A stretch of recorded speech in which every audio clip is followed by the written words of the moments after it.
Thank you all for coming tonight. My name is J.P. Jones. I'm the Dean of the College of Social and Behavioral Sciences here at your University of Arizona, and I want to welcome all of you tonight.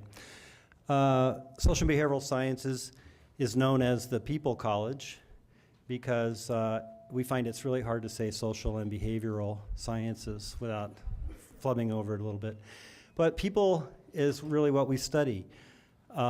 People's beliefs and attitudes, their speech and behavior, their cultures, social systems, their artifacts, their institutions, their histories, and their geographies. There are 7,000 students at the University of Arizona who call SBS, or the People College, their home. And the college is something to really be proud of. There are 8 nationally recognized top 20 graduate programs in social and behavioral sciences. And I'll say that you cannot have a top 20 public institution without a bunch of top 20 programs, and we have 8 of them, and we're very proud of it. Thank you. We also have 2 Title VI National Resource Centers, which are in Middle Eastern Studies and Latin American Studies, which are 2 regional areas around the globe that we are really genuinely excellent in, and they give out fewer than 20 of those across the country every 4 years, and a few years ago we landed 2 of them, and they go to great world-class institutions like Michigan and UCLA and Harvard and Princeton, and we're just so happy to have those 2 centers in the college. Thank you.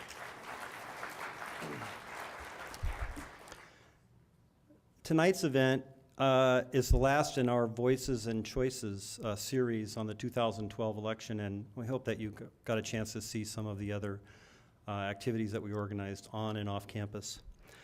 The series was designed to engage us as voters and citizens in having discussions about politics and how we might improve the civic dialogue in this country and in our local region. We figured tonight would be a good night to have end the series with some humor, and we're going to do that. It's going to be quite fun. Remember, even though this is a debate, neither the college nor the university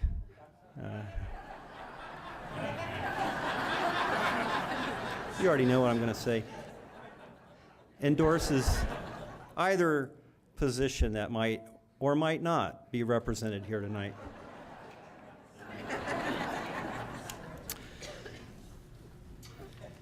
Sure, though, I have a personal fondness for the local boy.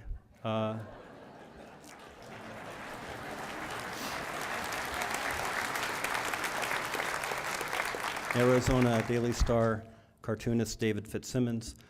But last night at dinner, Steve Kelley remarked that I had a very strong resemblance to the British actor Colin Firth. So I just want to say that my personal needle is now pointed in his direction. Okay, I have a few people I have to thank. First of all the dean's staff here who put all this together, and especially the director of outreach for the college, Dr. Lydia Brunig, and also the development officer for the college, Jenny Healy.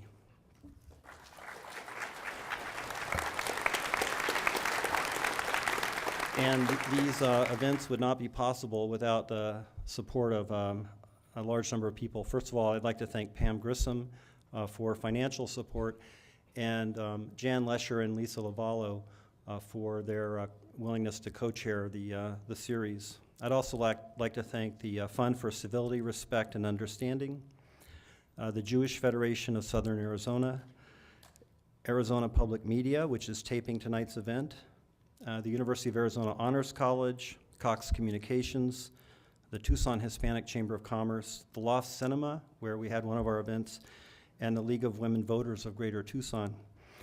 And I'd also like to thank the Arizona Daily Star for lending us David tonight. And it's possible that publisher and president John Humanick is here tonight, and if David performs up to expectations, you can all cancel your subscriptions in person.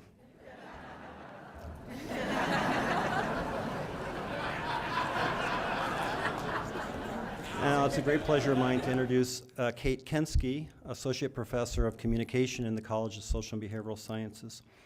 Kate specializes in political communication and public opinion and in elections. And prior to coming to the U of A, she was a senior analyst at the Annenberg Center for Public Policy at the University of Pennsylvania.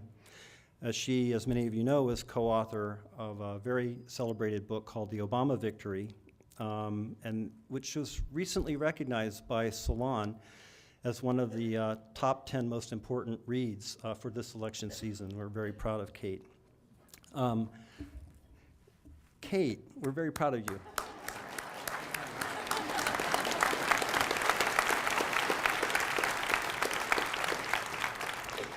This fall, Kate taught a class at the Loft Cinema, one of our partners. It was called The Struggle for the Presidency. It's just about over. And it was a unique partnership between the Loft and the university because although some of the class was taught on campus, part of the class was taught in collaboration with the Loft at the Loft, where Kate's readings and lectures were integrated with films that were in the election genre. And we invited the members of the community to come to the Loft and to not only watch the movies with the youngsters, but also to engage in the post-film dialogue. And it's a real exciting partnership, and we're really proud of it. Kate's current work is, funnily enough, aimed around investigating the role of humor in political discourse. And so what better setting to have her moderate this evening between the two cartoonists, David Fitzsimmons and Steve Kelley. And she will be doing the introductions for those gentlemen. Kate?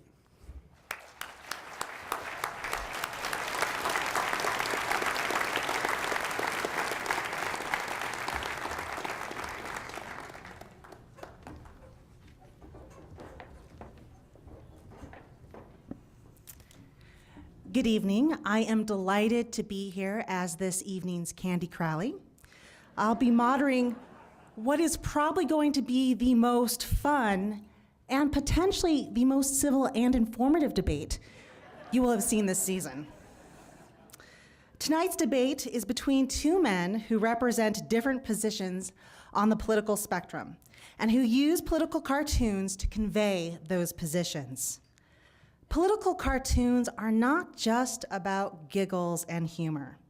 They are a fun but also significant form of political communication that often conveys information in a way that strictly linguistic statements cannot. The visual argument is often powerful because the assumptions behind the visual are often hard to determine the veracity of. If a politician in some sort of picture, whether it be an ad or a political cartoon, looks foolish, is that image true or false? Probably depends on your point of view. Such visuals can be almost impossible to determine the truth or veracity of on an empirical, objective level. The importance of political cartoons in the United States can be traced back to the founding of our country. Benjamin Franklin's Join or Die cartoon depicted the colonies as a snake in several parts. The point of the cartoon, of course, was that the colonies needed to unite, and that cartoon was widely distributed throughout the nation, or not quite yet nation. Such political cartoons are used as a form of social protest and are able to reach out strong arguments to a wider population than newspaper articles alone can. They can reach people whether or not they are part of the educated elite. One of the most well-known moments in American political history involved cartoons used to bring down Boss Tweed's machine in Tammany Hall. And if we could show a picture of Boss Tweed. He was known, well, first of all, he was elected in 1852 to the U.S. House of Representatives, and he later became a county supervisor as well. And basically, his machine controlled a lot of money in New York. In 1871, Thomas Nast published a series of cartoons in Harper's Weekly to oppose the corruption of Boss Tweed. Here's one. Now, Boss Tweed's machine is believed, or at least he was convicted, of stealing somewhere between 25 million and 45 million, depending on the reports. And again, that's just what he was convicted on. In today's standards, that would be somewhere around $200 million. And Nast's cartoons argued exactly what Tweed represented. And in terms of the modern presidency, many cartoons have been used to illustrate important moments in campaigns. Herbert Bloch insisted that no president should be above caricature or comment. The political cartoons were essentially a means for poking fun and for puncturing pomposity. Herb Bloch's cartoons, for example, ranged in FDR to Bill Clinton as targets. And in some of his most famous cartoons, he depicted Nixon's corruption towards the end of his presidency. In our current media environment, entertainment has thrived as a source of political information, and it has often taken over some of the shares that traditional news previously held. In the past 15 years, we have witnessed a blurring of entertainment and news, such that soft news has become an area that media scholars have to study. So important is this understanding of different types of humor that Pew Research Center, when it asks people where are they getting their political information, includes, in addition to news on cable, local news, network news, newspapers, and political talk radio, whether or not people are watching late night comedy.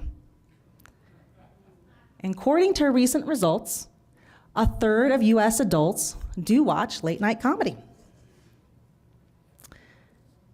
Just as humor can be used as a weapon of sorts to make an important point, it can also be used to break through tensions, awkward moments that we have, whether those awkward moments are moments between friends or family dinners, as well as very highly polarized campaigns.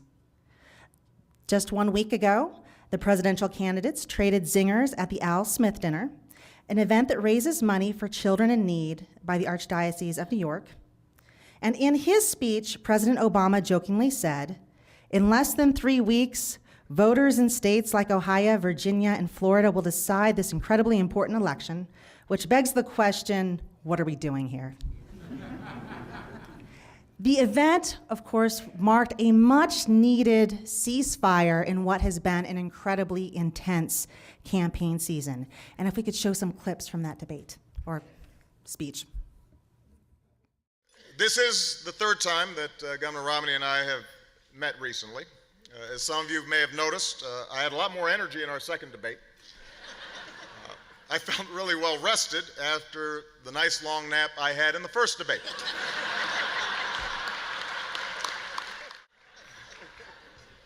But that's okay. I'm still making the most of my time in the city. Earlier today, I went shopping at some stores in Midtown. I understand Governor Romney went shopping for some stores in Midtown.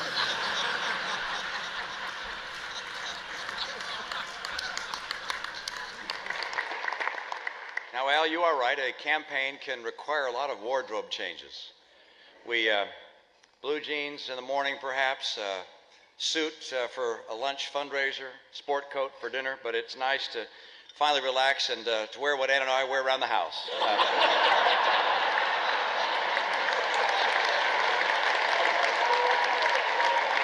But but people seem to be very curious as to how we prepare for the debates. Let me tell you what I do. First, refrain from alcohol for 65 years before the debate.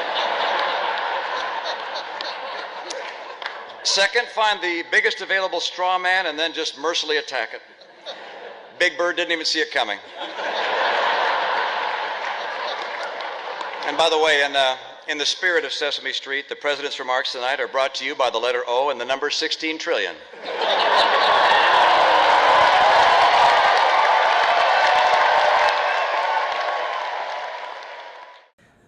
While humor can be used to trade barbs, it can also be used to bring people together, which is what we hope to do tonight, barbs and reconciliation.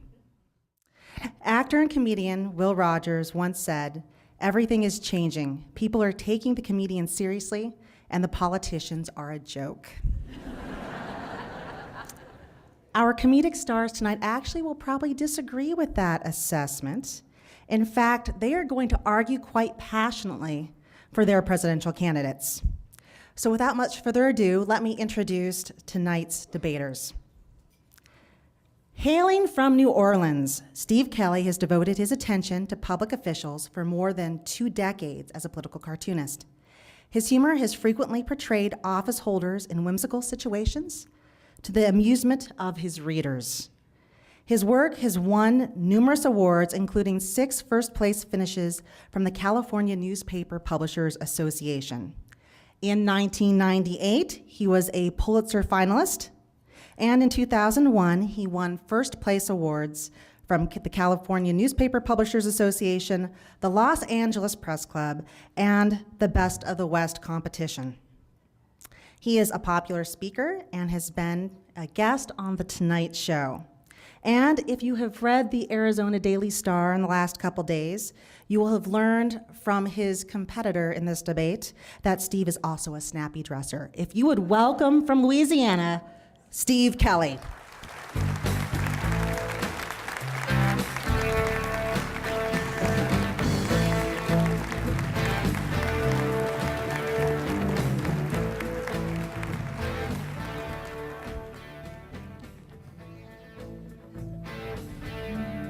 You know, in the newspaper business, we always take 3 pictures in case the first 2 turn out well.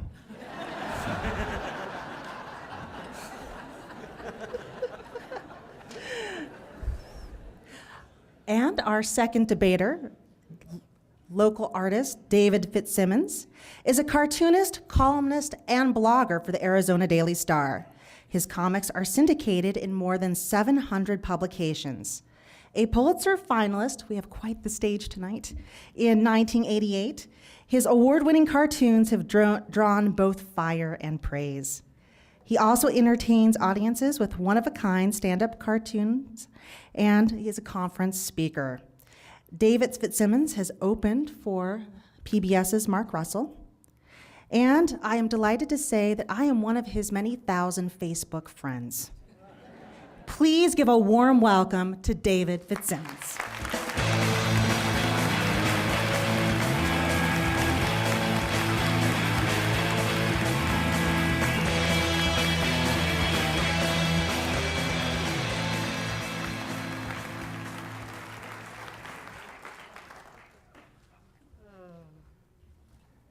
This is going to be challenging because I like Steve.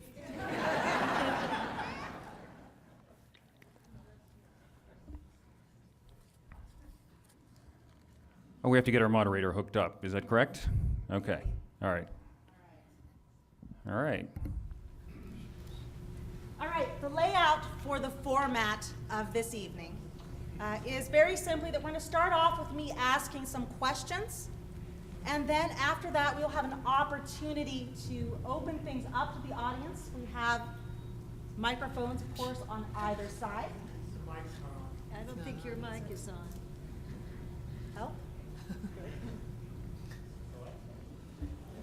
Mike? All right. Sound better? All right. You know, the university searched through many binders to find Kate.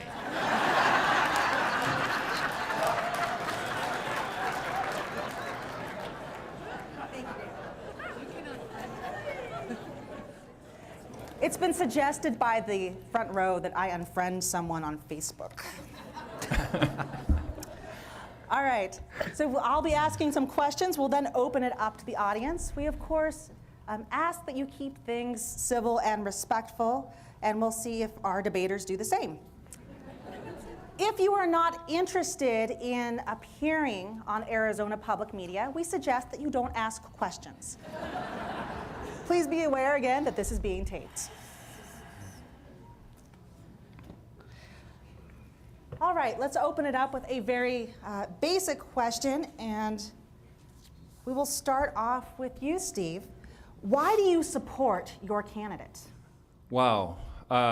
Mitt Romney, of course. I'm supporting Mitt Romney. He would be my choice for president. And in fact, I've already voted. And it's a fairly simple question that I will get to in just a moment. I just wanted to say thank you to everyone who is here, especially those who are unfortunate enough to have to stand throughout this. Dave and I will be standing as well, so we feel your pain. We really appreciate your driving out here tonight. We appreciate the College of Social and Behavioral Sciences for sponsoring this and bringing us in tonight for what we hope will be civil and polite. That said, David, you're going down like a Clinton intern.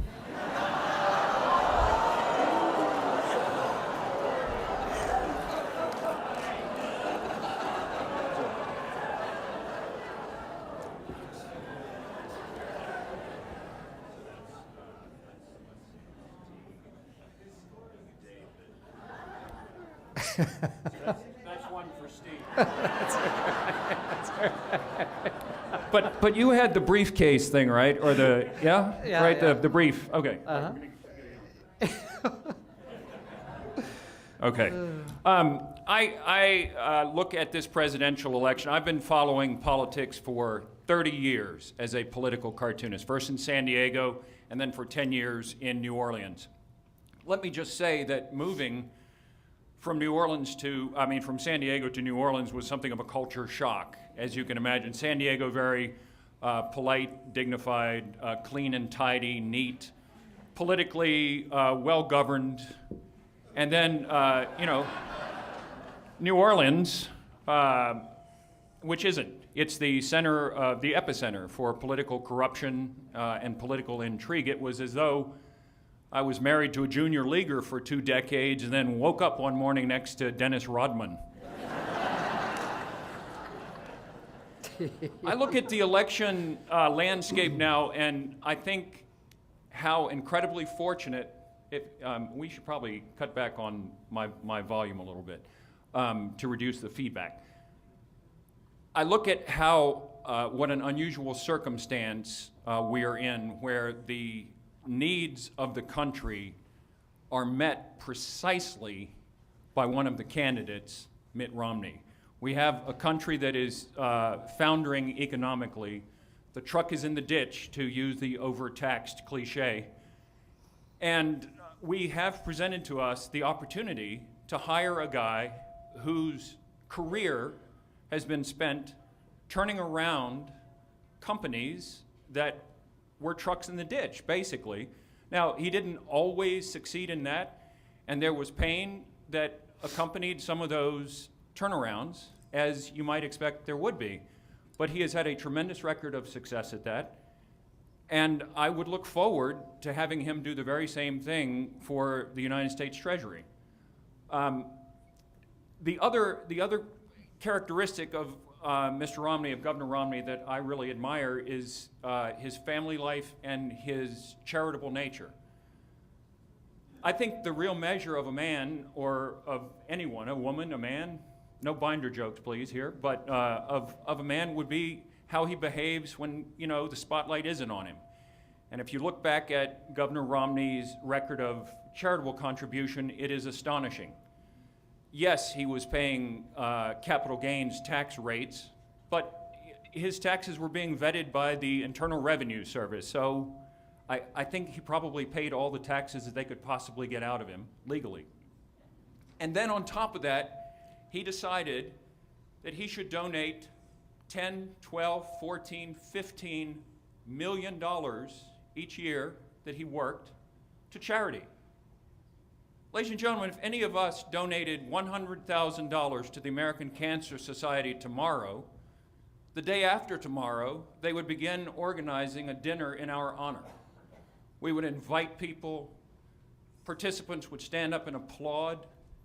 Mitt Romney gave $13, $14, $15 million every year, and he's being derided for it. To me, it's shameful. I think he's a very good man and will make a great president. I yield. And why do you support Obama, David? Well, first I want to thank everyone for showing up, and I want to confess I'm going to rely on notes for the first time in years, because under such circumstances, I was afraid that if I didn't have some kind of linear outline, that I'd start talking to an empty chair. Last week, many of us got the pleasure of hearing Ken Rudin from NPR, and go ahead. And Ken said something very amusing. He noted that enthusiasm for voters is so low, in his opinion, that some of the voters in Chicago are thinking of voting only once. Now, that is not the case for me. I am an enthusiastic supporter of Barack Obama. Indeed, I did drink the Kool-Aid. And one of the primary reasons is because if poor St. Mitt, who I wish I truly felt his pain, is elected, well then, I can only think of the 3 largest man-made lakes in the United States, which are here in Arizona: Lake Mead, Lake Powell, and the puddle that I will produce if these folks win. Now, I understand that times are very tough. A good conservative friend of mine told a wonderful joke. He said, you want to have a small business under the Obama administration? Just start a big business and just wait. But for me, here's the problem with the Republican criticism. Barack Obama has failed to solve any of the problems they created.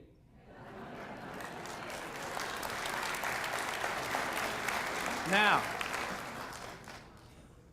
along with that is the problem of the boiler room on board the ship.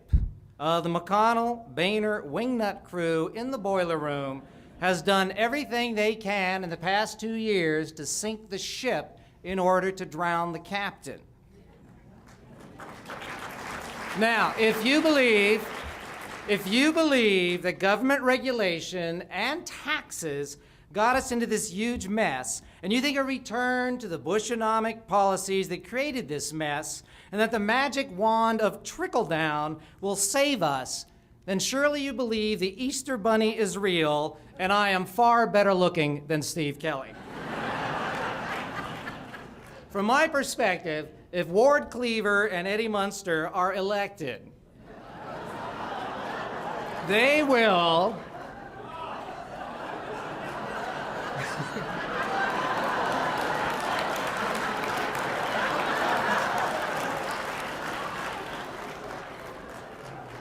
Well, even today, Paul Ryan said he believed that 30% of Americans want a welfare state.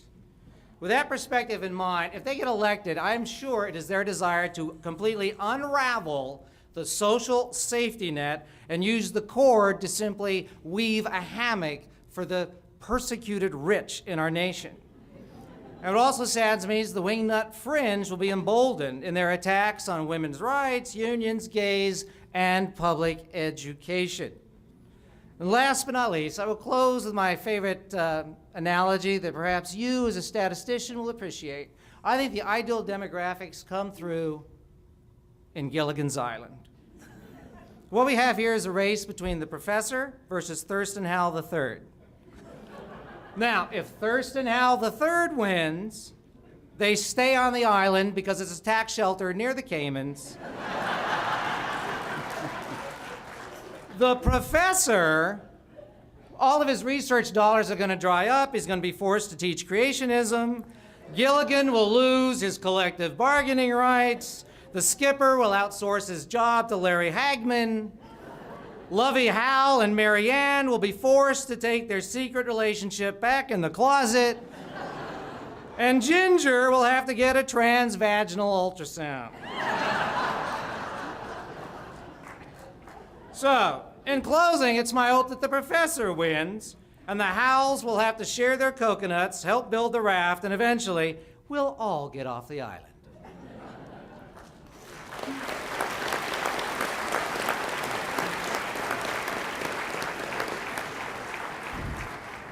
David, what have been your 3 favorite cartoons published this season and why? Ooh, can we call them up? These are fairly recent. I love this cartoon. Can We you should see take the the lights. socialist Kenyan Muslim who wants America to fail? Look out, he's taking your guns. Neither can I. And I like this cartoon because it captures what I believe is a significant problem in our society at large, that individuals in political life are doing Steve and mine jobs for us, which is caricaturing and exaggerating individuals to such an extent, demonizing them to such an extent that they cannot deal with one another. They cannot reach out with one another, they cannot communicate with one another, and in fact, privately, they hate one another. Next cartoon. When it comes to foreign policy, I'm sorry, but you're in over your head. Mitt Romney says, there he goes again, running around apologizing. Now, Mitt Romney said that he will never apologize for the United States of America if he is president, and I'm sure that is true. However, from my point of view, if he is president, the United States of America will be apologizing for Mitt Romney for the next 4 years. Next. One small step for the middle class. Poor Mitt's hit the ground right out of the Romney-Ryan shuttle. The details, a very small balloon. The details to me are very interesting about the tax plan, about the budget plan. Apparently they are so secret, they're in Al Gore's lockbox.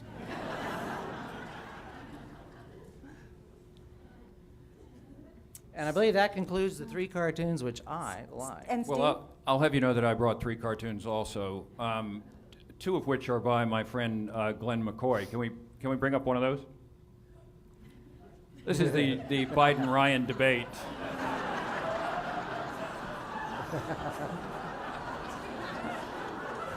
I think that pretty much sums it up. Yeah.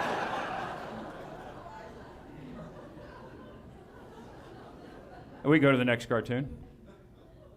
This is Barack Obama handing Hillary the hatchet for Benghazi, saying, hold this, as George Washington having cut down the... You know, it's ironic to me that the Democrats and President Obama and his campaign are constantly talking about this war on women and how Republicans don't respect women. That Mitt Romney boy, he just wants, he wants to do women all kinds of harm.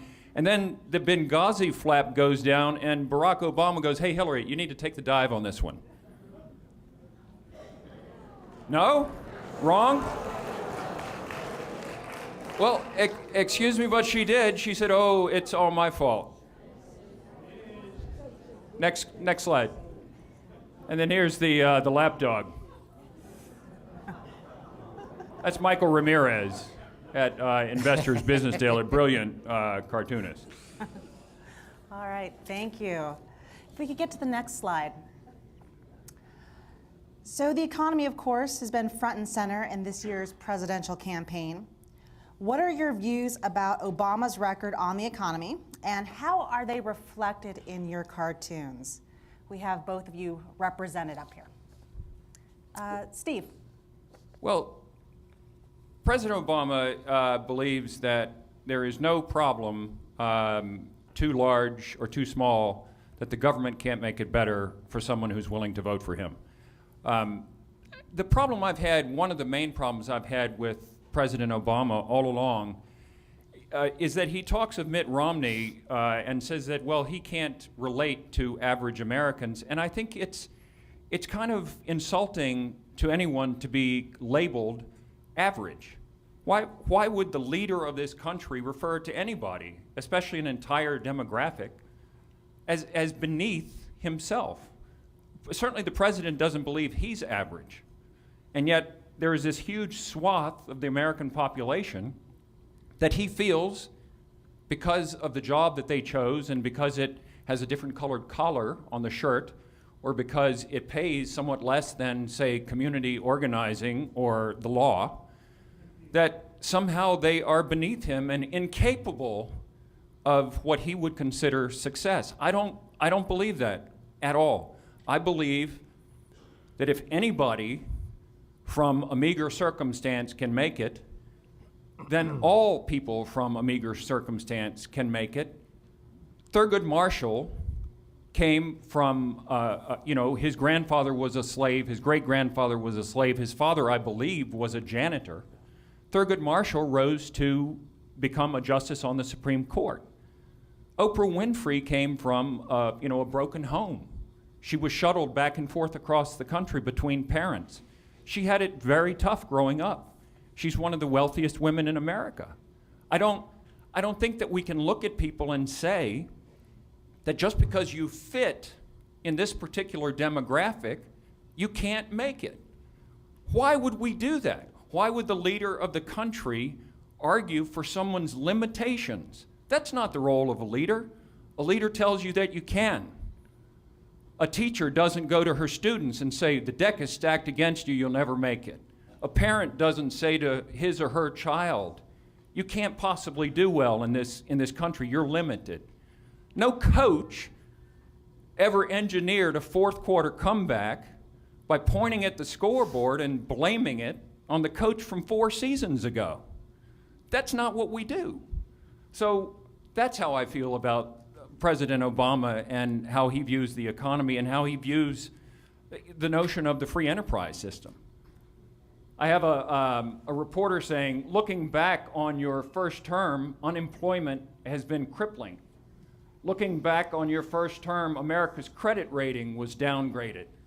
Looking back on your first term, our national debt has skyrocketed. How do you respond? And Obama holds up his forward slogan. He doesn't want to look back. I mean, and it's a brilliant campaign strategy. There's no question about it. If my record were what President Obama's record is, I would want to be looking forward too. David? The 4 conservatives in the room. Thank you. From my perspective, Barack Obama is a Keynesian, reality-based economic theorist who accepts math rather than fantasy. Let's start with the math. I think the math was best explained by Bill Clinton at the Democratic Convention. Remember, that was in Charlotte, and the Republicans met in the 18th century. Bill Clinton said, you can't fool a boy from Arkansas, but math has to add up. 2 + 2 has to equal 4. Of course, Bill Clinton didn't add that 2 + 1 equals a menage a trois.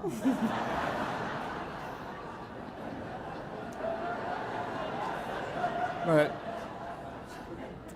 I see this in contrast with a party that wants to return to essentially Bushonomics, the economic theory that got us in this mess in the first place.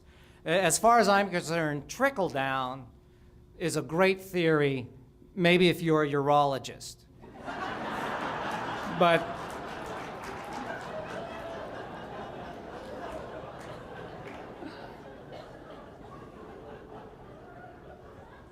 But you can't rely on magic and wishes. Mitt Romney says he's going to give trillions to millionaires, balance the budget by firing Planned Parenthood and Big Bird, and the rest is just a great mysterious secret. I'm trying to understand Mitt Romney's economic plan. Maybe you all can help me if you could loan me a hammer, a wall, and some Jell-O mittens. That's my answer. Right. Wait, can I ask my opponent Sure. a question? Where you said that Mitt Romney wanted to give trillions to millionaires, could you elaborate on that a little? Can't you imagine that that's the consequence of tax cuts? At a time when we've dug this enormous hole, when we have this vast debt, what is the answer? Let's add more to the debt. Yeah, but it's not trillions, David. How much is it? Well, I don't know, but I know that it's not trillions. Trillions is a really big number.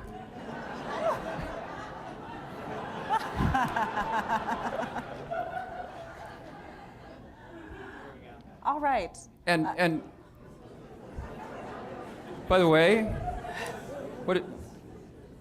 they're talking about reforming the tax code overall, not just extending tax cuts that already exist. They're talking about an overhaul of the tax code, and let me tell you, it needs it. Oh, I We need agree. to broaden the base and actually, you've got, I hate to use talking points because these have been, spewed so many times, but the truth of the matter is, I'll use an analogy. If we had 10 people in a rowboat, one of those people would have 2 of the oars. The other 2 people would have 2 oars each, and 4 of the people would have no oar whatsoever. And what we're doing is we're complaining that the people who are pulling the oars aren't pulling enough oars and aren't pulling hard enough. Everybody needs to have skin in the game. Everyone does. All right, I'm going to stop that right there, lest I become Jim Blair. Oh. All right, since the third presidential debate did not cover Libya as extensively as one might have anticipated, we'll have you two cover it. Next slide. Oh, there we go. Obama's handling of the murders of U.S. Embassy employees in Libya has become a hot issue in the campaign. These 2 cartoons were done at different times. David, yours on the left came out in mid-September, right after the attack on the embassy, and it accuses Romney of politicizing attacks for personal gain.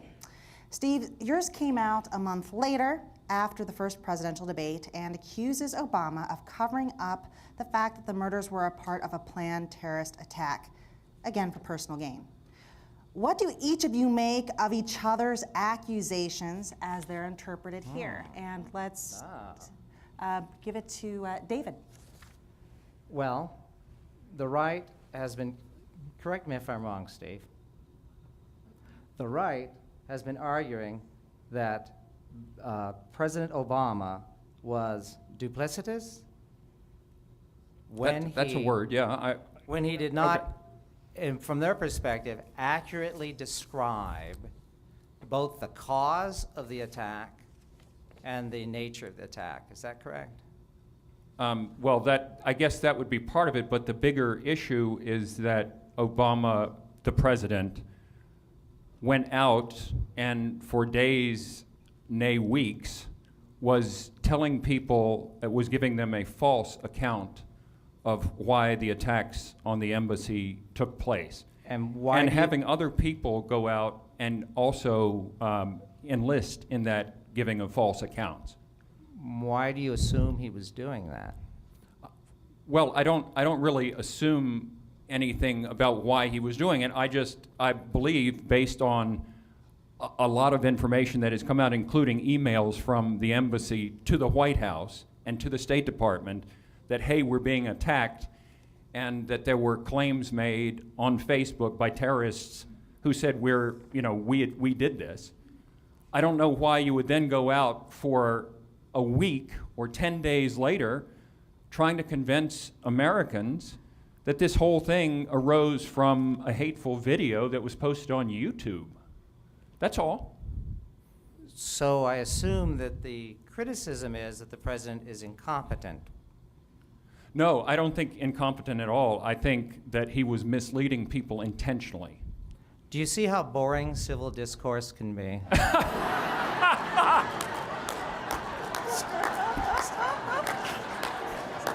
Sorry, Steve.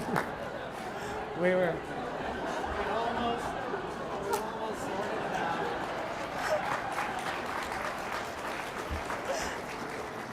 I'm not even keeping score anymore. I mean, that just... This is All why right, we're let's friends.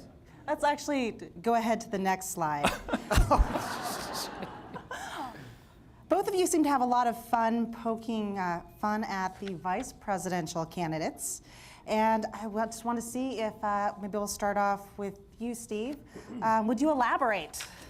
Oh, well, first of all, let me just put in a plug for Paul Ryan, who was elected to Congress at age 29 and very quickly rose to the position of chairman of the Budget Committee. And I think now he's, 46 or 47? I don't know exactly. Please pardon me.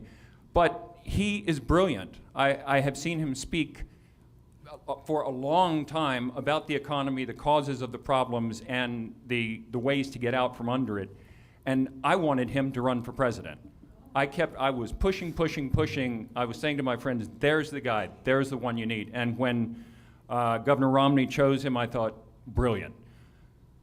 That's just my little preamble. I did a cartoon with an aide saying, we're pulling Joe Biden off the campaign trail for 6 days so he can prepare for his debate, and Obama says, so it's a win-win. It's like a day doesn't go by that old Joe doesn't put his foot in his mouth or somewhere that it doesn't belong, and I just thought that this was such a great opportunity to blast him. David. You want me to talk about my cartoon? I would. No. Joe Biden is about to pop the bubble. Joe Biden, I think, was recently described on CNN as the last human politician, which I think is a fair description. I enjoy listening to Paul Ryan talk. You know, his favorite philosopher at one point in his life was Ayn Rand. I have actually suffered through reading Ayn Rand. And my favorite philosopher on such issues is Charles Dickens. Because, you know, if Paul Ryan were in fact President of the United States, let me digress here and say that this week, Paul Ryan essentially said that poverty programs cause poverty. I mean, that was the suggestion in his statement. And then he followed up by adding that hospitals cause disease and cemeteries cause people to die. Now, if any of you have read Ayn Rand, you know that it's a radical economic position that he argues. And going back to Charles Dickens, if Paul Ryan had his way, Tiny Tim would have to find the nearest emergency room and no doubt would end up joining the surplus population that would simply have to die. Ebenezer Scrooge would get a tax break, and Bob Cratchit's job would be outsourced. Right, so I would ask the president this question, and I'm going to ask David Fitzsimmons to portray the president of the United States for one question only. And you can give what would be the ideal response for him to give. Mr. President. Yes. You have said many times during the campaign that you and Governor Romney, Yes. because of your extraordinary success and enormous amount of money that you make, Yes. that you should give a little more in taxes. Yes.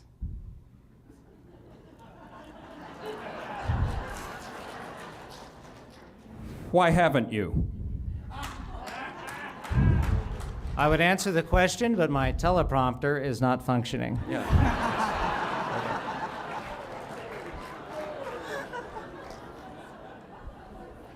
The fact is that President Obama wants all the advantages of pretending to care without the pain of actually contributing. No, I'm sorry. I'm not angry, and you can be angry or not angry, but the truth is, to me, in what you do, not in what you say. David and I have had several discussions in the last 2 days about the Peace Corps, for example. These are people whom I admire tremendously, and I'm sure they're voting for President Obama, and they are liberal to the core, but they are doing the do. They're not talking about it. They're out there, they're hammering nails, they're feeding people, they're helping to build tents and huts and whatever in remote, horrible places in the world. I admire that. But for someone to stand up behind a podium who is making $900,000 a year plus book royalties and whatever else the president makes, and bemoan that he doesn't pay enough in taxes, and then not to write a check, is to me the height of hypocrisy. I'm sorry, that's the way I feel. All right, at this time, so we can move along, I would like both of you at the same time to do a caricature of the other person's candidate. Oh, that'll be fun. Okay. Okay. Gosh, we had no idea this was going to happen. There are two No tablets idea. up here with cameras on them. None. Can you hear us if we narrate while we're doing this? Yes? All right.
I put the ears in the wrong place. Hold on.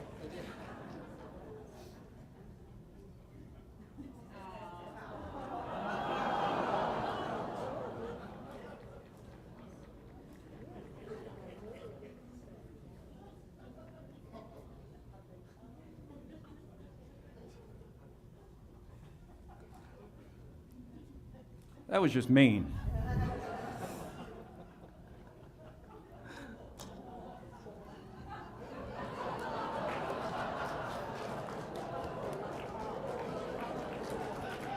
I wish we could see it up here. I can't see what you did. Oh, I can't. Oh, I like it. It's classic. Mickey Mouse ears? Look at It's this. classic. Very nice. Yeah.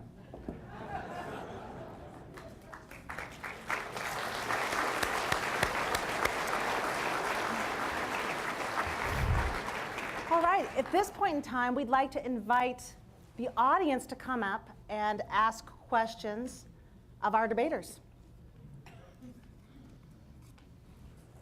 But don't forget the fund for civility and compassion and understanding and all of that. Sorry. Yeah. And please be civil.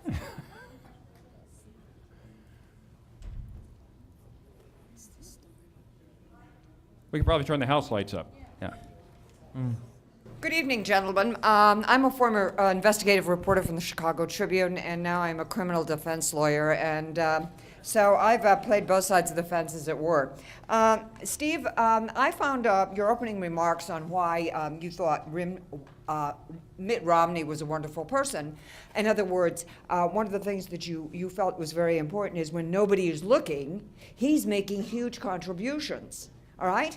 Then I should like to ask you to comment on Mr. Romney's 47% statement during a fundraising event. Nobody was watching except the guys with the money. Is that the man we should watch? No, that was, I agree with you. That's a great point. And I think it was a terrible remark to make, and I think he regrets it. I truly do. I mean, he was, well, no, obviously he regrets it, right? It cost him a lot of support. Surely he regrets that.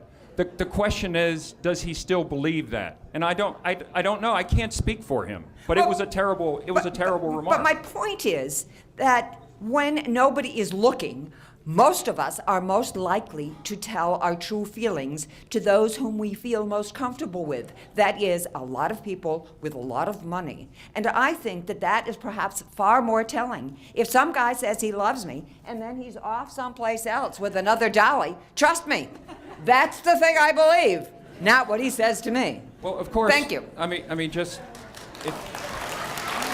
I get Cornelia once. Counselor, Really? if I may, of course, remember that he was not by himself. He was speaking to a group of people. I mean, although, okay, it wasn't on CNN that night, but it was to a large group of people. It was a public statement. I mean, well, yes, it was. It was a public statement. I mean, it was. He was hoping and anticipating that it would not go past that spot. But and it doesn't. It certainly doesn't eliminate the good that he did with his charitable donations. I couldn't agree with you more. Okay. Thank you. All right. I was going to add, to be fair, it's not unlike Barack Obama's remark about people clinging to their guns and their Bibles. Well, of course, and other remarks that he's made to groups along the way that we don't have to go through all of them Right. here, but he too changes his tone. I'm sorry to say it's the nature of politics. They would never stand up in front of this group and answer your questions straight on. Look at the president has not had a press conference in, I think technically, Lord only knows how long. And why? I mean, we've got these horrible events in Benghazi that have unfolded. Everybody would like answers. He doesn't have time to do a press conference, but he has time to be on David Letterman and The View and talk to Pimp with a Limp on the radio. Please. Smattering of applause from the conservatives. Thank you. Thank you. I love a good smattering. I understand that the questioner was a criminal attorney, but no one can prove it.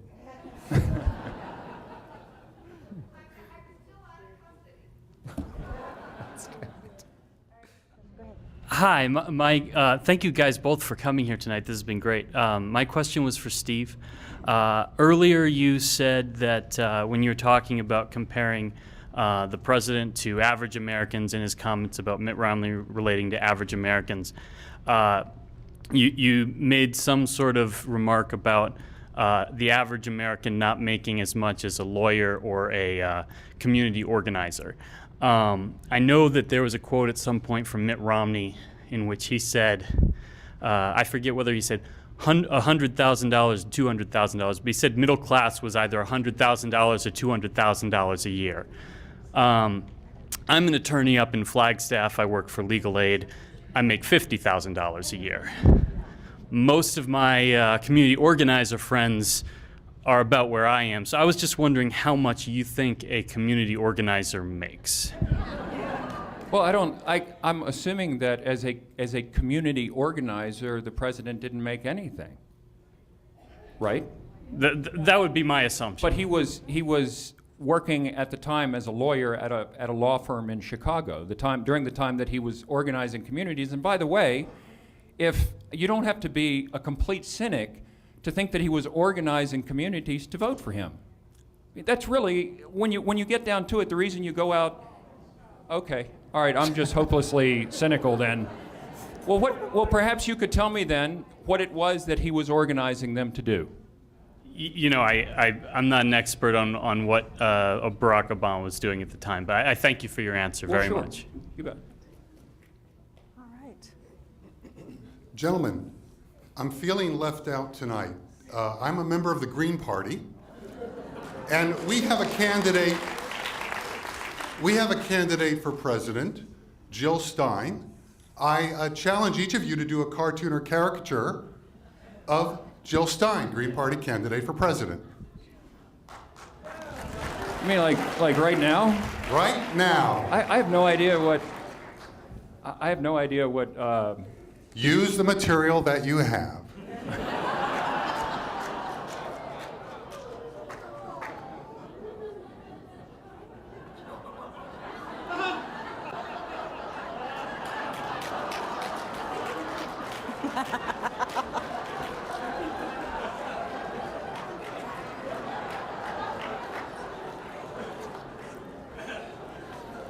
Thanks, David. That's more than she's gotten from you up till now, so that's good.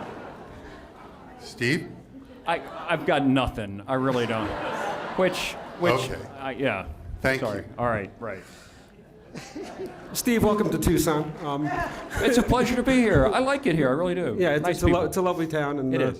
like I said, thank you for visiting.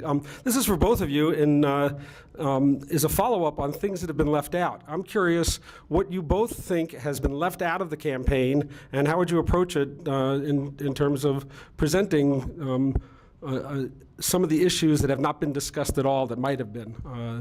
What do you think is missing that should be Number addressed? one is science. Discussion about science, discussion about global warming, discussion about the teaching of science in the United States, the funding of scientific research in the United States. That ridiculous 21st century stuff. Yeah, and I'm going to go a different way with this because I think that the major issues that have been discussed and debated are the central issues of this election. And while I agree with David and with you that there are other issues that matter in the country, that before we can get to any of those, we have to get our economy set straight again so that we can then create jobs and people can have jobs and get off of public assistance, move out of their parents' homes, and get on with their lives and have, there's tremendous dignity in having a job. I was laid off 2 weeks ago. I know what it's like to be laid off. I'm not standing up here, with any silver spoons in my mouth. And as I was being laid off, I was a consistent conservative. The editor said to me, we've got to let you go. And I said, well, I understand, and I'm a conservative, and I understand that you have a bottom line to meet, and, thank you for employing me for 10 years. I didn't know what else to say. I hate it, but I do believe that were the economy better these last, 8, 10, 12 years, that I would not have been laid off, because the newspaper is one of, businesses, pull back, they stop advertising, it's one of the first things they do, and then newspapers start to feel the pinch right away, and they have to make cutbacks. Anyway. Thank you. Yes, sir.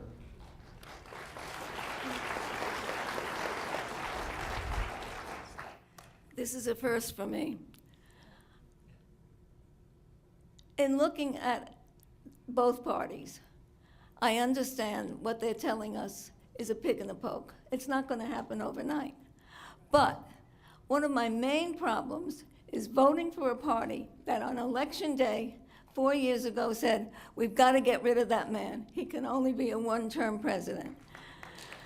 Also, how can I vote for a party where practically 100% of those people voted into office by people like me have signed an agreement with Norquist saying no new taxes, no more taxes, no higher taxes? How can they do anything when they have that kind of agreement?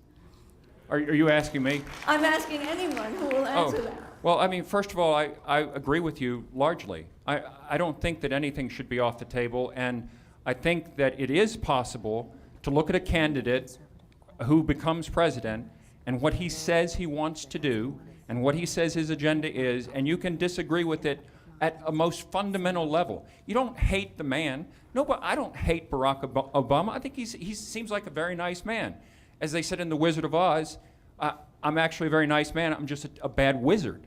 And I think that he's a bad wizard. I don't think that his model moving ahead with this economy is going to promote prosperity. And what we need in this country is prosperity. We need jobs, and the jobs and people's working will build tax revenue, and we will have funding for the needs that you would lay out for us. And Norquist has no say. I think that if Mitt Romney is elected president, that Grover Norquist is going to be a cipher. I actually believe that. In my opinion, if Mitt Romney's elected, Grover Norquist will be emboldened. He'll be delighted, he'll be exceptionally pleased, and will probably set the tone in Washington for the next decade, at the very least. And I want to add that President Barack Obama is so anti-free market and so opposed to free enterprise that he made it a priority to save and rescue General Motors. And that at the Democratic Convention, one of the chief speakers who endorsed him was the retiring CFO of Costco. And an heir to the Walmart chain came out and endorsed him recently. That is what a terrible foe of free enterprise could expect when he's running for office.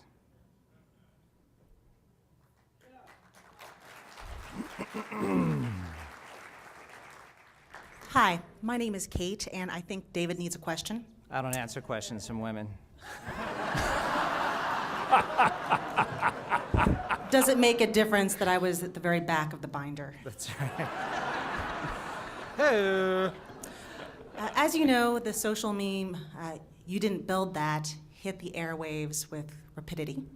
And it harkens back to the Joe the Plumber gaffe about redistributing the wealth and it being better for everyone. Was the "you didn't build that" gaffe emblematic of Barack Obama? Why or why not? I don't believe it was emblematic of Barack Obama. I believe it was emblematic of candidates' desire to parse every word his or her opponent says and milk it for as much campaign war effect as one can, and also the media's unfortunate penchant for inflating clown balloons to the size of zeppelins and making these the prominent issues in the course of a campaign. Of course, it's all about context. And what Barack Obama actually, what he actually said was, when we succeed because of our individual initiative. Yes, but also because we do things together. There's some things, just like fighting a fire, that we don't do on their own. And context really matters. For example, when Mr. Romney said 40% of Americans don't pay income tax and are unlikely to vote for him, and I believe, what else did he say? Are parasitic welfare-sucking tapeworms and engorge themselves like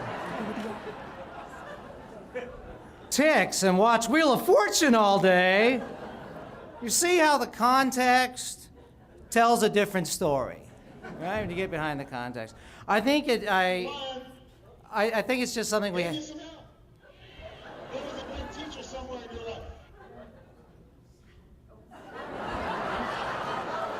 That was just the right. That was just the right amount. It was. May I address this? I know you asked the question of David.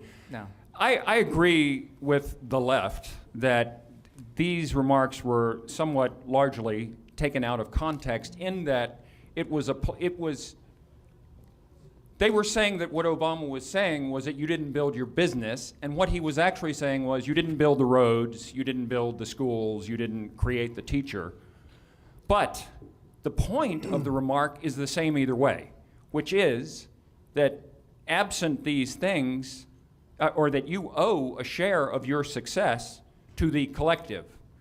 And so my question becomes, well, what about all the people who didn't succeed, who had the same advantages that the state provided for them? They had the roads, they had the bridges, they had the schools, they had the teachers. Why is it that it is the reflex of Barack Obama to take away from success rather than to laud it? I did a cartoon saying that it was a good thing that he didn't go to the Olympics because he would have stood at the awards stands and said, you didn't win that. It's interesting, we love in this country sports. Have you ever, we love to watch football and hockey and basketball. And why? Because it's a meritocracy. It is a pure meritocracy. You are what you produce. You are your statistics. We can very easily verify the contribution that you make or don't make. And it's great. We all love that. And yet, in a situation like this, where someone has clearly succeeded, Barack Obama's impulse is to take away from them rather than to hold them up and say, this is someone we should emulate. That someone took a risk, hired people, gave people jobs, paid salaries, and succeeded and helped other people to succeed. For what it's worth. Hi, Professor Albrecht Claassen, University here. I have a question for both of you. This morning, General Colin Powell has endorsed President Obama as a Republican. And he says he always will stay a Republican, but he is afraid that he is one of the dying breed because he thinks that this country started really poorly 4 years ago, but that President Obama has worked diligently and we are slowly coming out. So I would like to ask you both how you see that. Thank you. Would you like to go first? No, after you, really. Well, I thought we would alternate. Well, I agree with Colin Powell's observation about his party. Here in southern Arizona, traditionally, we have sent some of the brightest, hardest working, most reasonable, pragmatic, intelligent Republicans to serve in our legislature. I mean that sincerely. I mean that sincerely with all of my heart. What has happened recently, however, is the party has gone through an ethnic cleansing of sorts. A kind of ethnic cleansing. It's been overrun by extremists, and they have chased out, creating a brain drain, some of the finest within their party. It is my hope that individuals like Colin Powell and the moderates will eventually save the party from itself. Because as it exists now,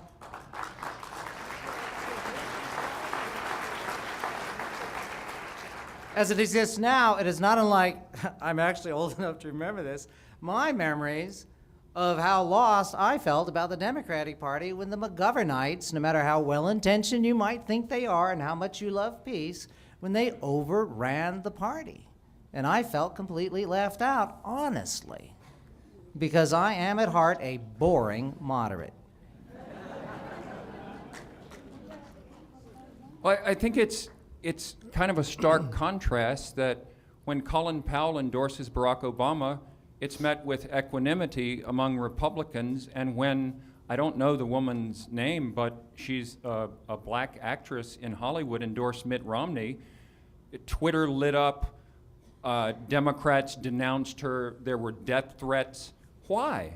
Why can't, no, look, I'm not kidding, I'm not making it up, Google it. You know, if you must. It's true. So it is true. So this doesn't mean that that's, necessarily a trend, but Colin Powell is a great American. I mean, no one would question his judgment on anything. It's his opinion. I welcome it. I disagree with it, but that's what makes this country great. I will say this about the economic recovery. Last night I checked. I Googled. Love the Google. Do you like top 10 lists? Okay, this isn't a David Letterman. This is the top 10 states for economic recovery in this country since 2011, I believe. Late 2011. There are 10 states. The top 8 have Republican governors. 9 and 10 are Democrats. Now, I'm not saying that that's definitive, but I would say to you that Republican governors are cutting spending and getting control of their budgets, and it's a must. It's sad. I like stuff. Everybody likes stuff. But we've got to cut. If we don't, the whole bottom is going to drop out, and we will really see what economic dislocation looks like.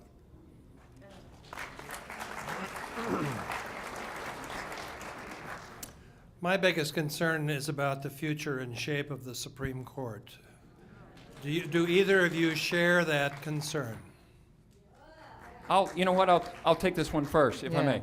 And the reason I wanted to take it first is that I have been predicting that the October surprise would be that Ruth Bader Ginsburg would announce her retirement from the Supreme Court.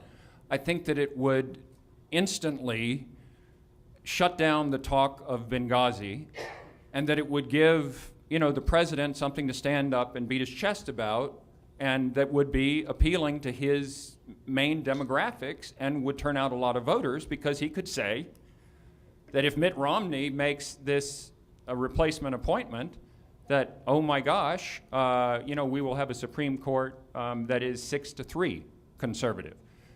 If she does not do that, I predict that she will, I'm predicting that Romney is going to win by a considerable amount. And I predict that she will announce her retirement within days of that, so that perhaps President Obama can replace her. I'm not trying to make anybody angry. This is just my opinion. Colin Powell had an opinion. I have an opinion. We can live with that, right? Okay. We're all friends. I forgot the question. I had such a kumbaya kind of feeling there. About the Supreme Court. Well, I'm not very happy with the court for their Citizens United decision. I am happy with their health care reform decision, which did surprise me. But, the court's facing some important issues in the year ahead. One among them is the issue of gay marriage, for example. And this is an issue dear to my heart because I had a dear closeted relative who died years ago who was a veteran. And to deny such an individual the same rights as we all enjoy seems to me to be highly inappropriate. And as I heard a wonderful comedian say at Laughs a few weeks ago, what's so radical about the gay agenda? They want to join the military, get married, and have a family. 3 things I've been avoiding all of my life. I wish I had said that. Well, and the other thing is you have to wonder about conservatives, why they object to gay marriage, because absent gay marriage, then you've got people having sex out of wedlock. My question, that man took my question, so I'll build on it, because I'm concerned about the Supreme Court and about the extreme Republicans trying to impose their religious beliefs on all of us. And going back, when Romney says he'll overturn Roe v. Wade, go back to the dark ages. And just last night, I'm a doctor and I'm a lawyer, and I was talking to one of my doctor friends who said she's a Catholic, she has 2 children.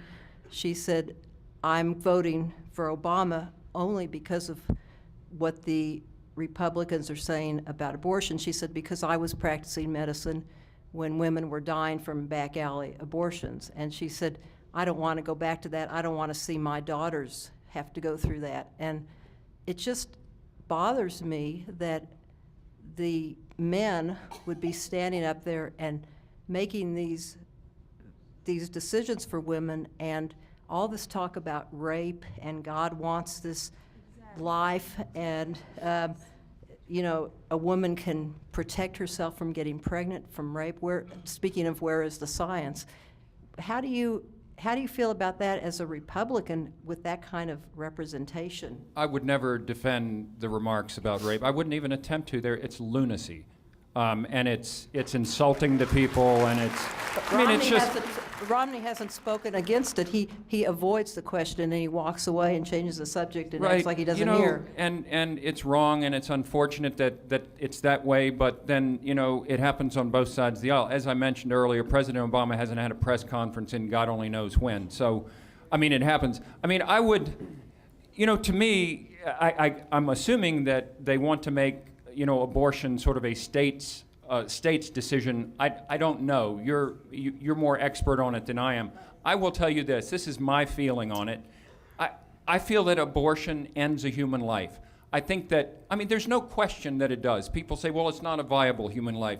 You're a doctor. How many patients in the hospital are not viable outside of an artificial lung, dialysis, whatever? Viability isn't necessarily the determinant of whether a life is a human life.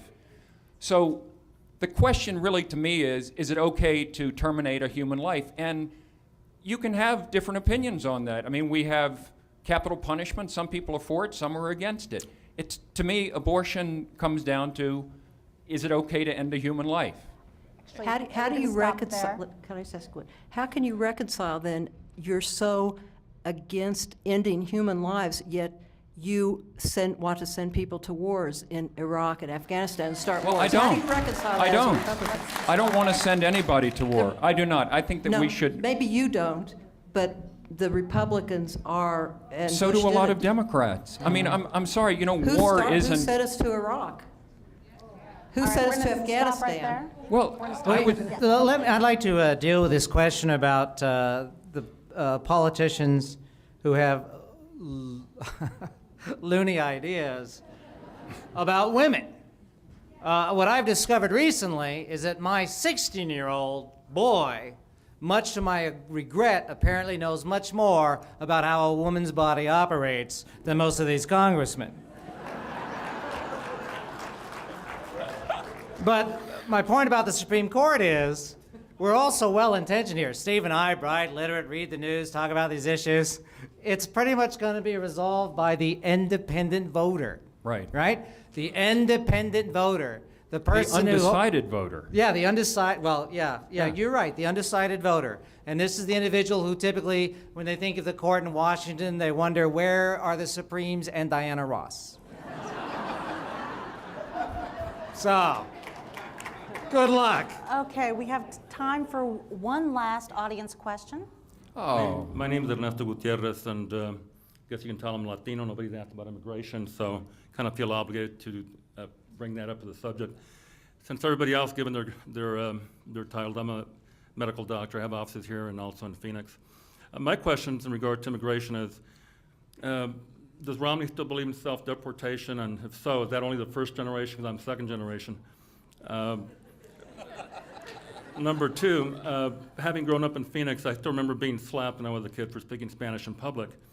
And I'm severely progressive, and when I was watching the Republican convention, I was tempted to switch my vote because Romney's son speaks Spanish. But I guess what I'm concerned about is that it just came out today that the Koch brothers, spelled K-O-C-H, not C-O-K-E, are now going to have close to 1 million people now at the poll places challenging people that look ethnic, whatever that means, and they're primarily targeting Latinos. So do you think, since we're in the Jewish Community Center, that people should be targeted based on ethnicity, religion, how they look, how they dress, how they're perceived to be, because theoretically they're more likely to be not registered, not citizens?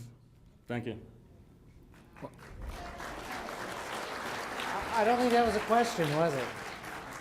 Well, he said, do you think people should be targeted? I frankly, I don't know what he means by target. I really just don't. I don't understand. Do you mean at the polling places, identified and asked for your documents or whatever?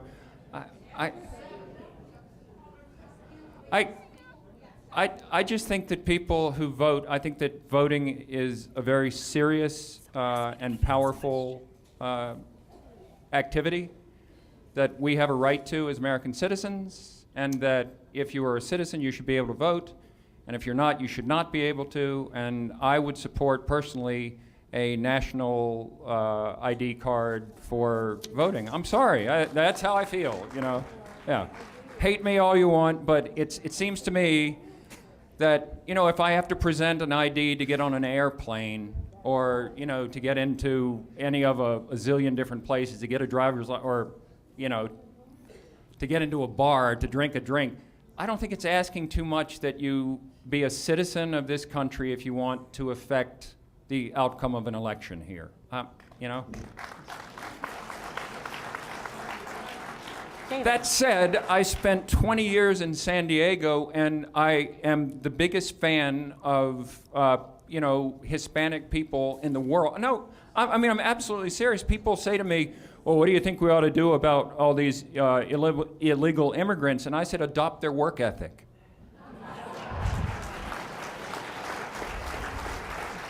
I mean it. Absolutely mean it.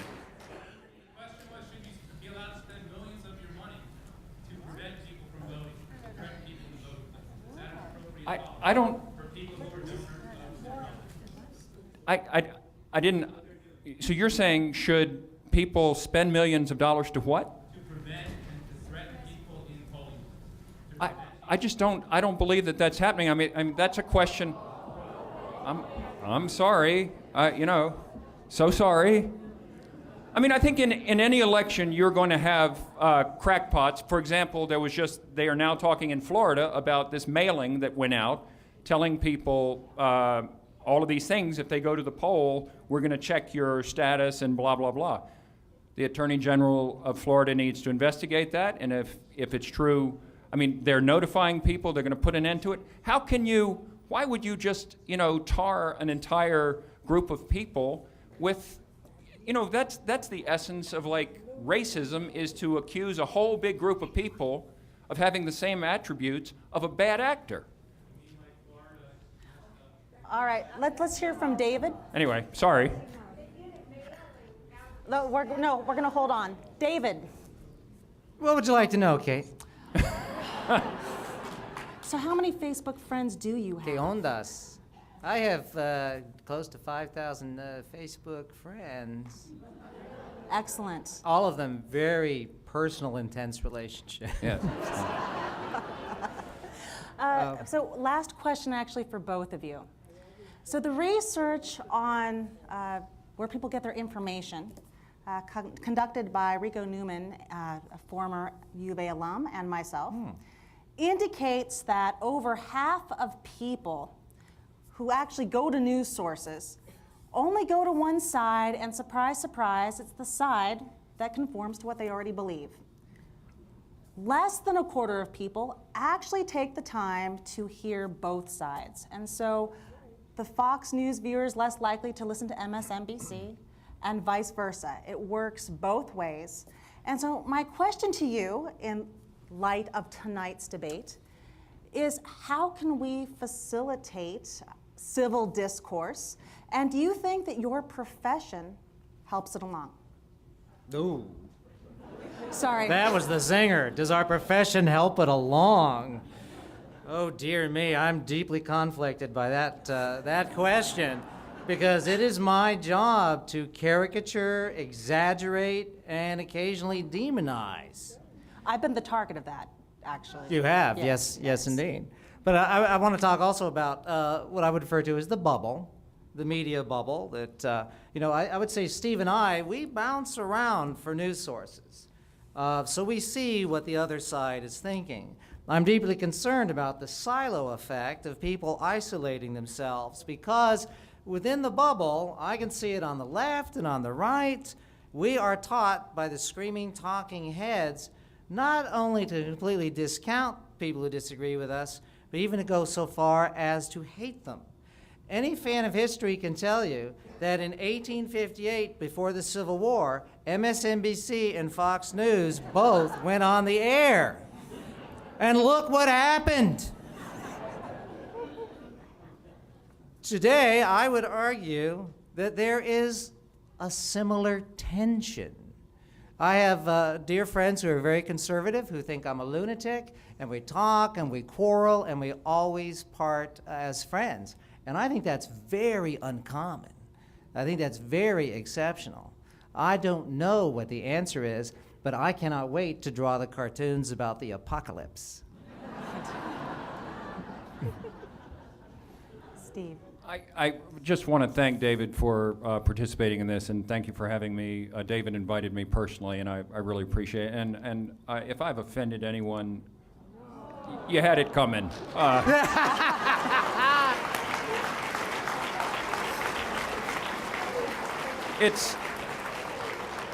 It's great that we can get together and exchange ideas and be friends. And politics, it's an open book, and it's a marketplace of ideas. And to me, if I were on one football team and I had a chance to read the other team's playbook, well, wouldn't I want to have a little look at that? It would better prepare me to defend myself against the opposition. So I say, read both sides. Read. I loved Molly Ivins, a great columnist, very liberal, but a great writer. George Will, a great writer. William Raspberry, great. I mean, read everything you can possibly read and dare to make up your own mind. Thank you so much.